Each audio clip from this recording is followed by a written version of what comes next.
In-numru ta' sodod fl-isptar ġdid tal-onkoloġija se jiżdied minn dak ippjanat oriġinarjament mill-gvern preċedenti.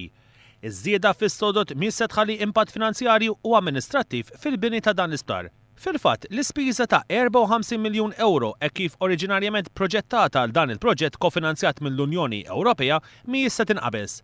Din iż-żieda fin-numru ta' sodod anqas mhux se jkollu impatt fuq iż-żmien ta' meta huwa maħsub illi jibda jopera dan iċ-ċentru għall kura tal-kanċer fl-Isptar Mater Dei. Dan qalu l-Ministru tas-Saħħa Godfrey Farrugia meta kien qed iwieġeb mistoqsija parlamentari tal-eks Ministru tas-Saħħa Joe Cassar.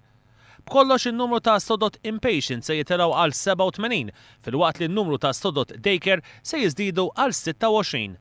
Għalhekk it-total ta' sodod fl-isptar tal-onkoloġija se jkun ta' 113. Joe Cassar huwa l-istess Ministru illi fl-aħħar leġislatura kien responsabbli mis-saħħa fosthom il-bini ta' dan iċ-ċentru tal-kanċer.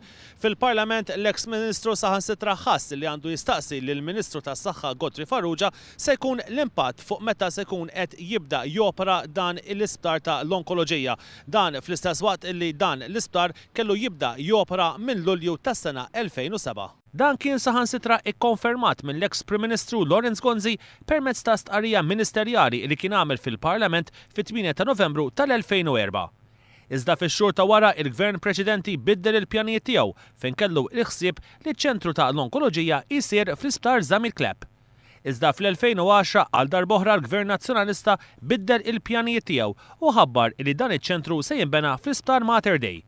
Iżda din id-deċiżjoni waslet biex il-Gvern Nazzjonalista ġie ordnat minn qorti iħallas iktar minn miljun euro lil perit li wettaq xogħol fuq proġett f'Żammit Klepp li qatt ma twettaq.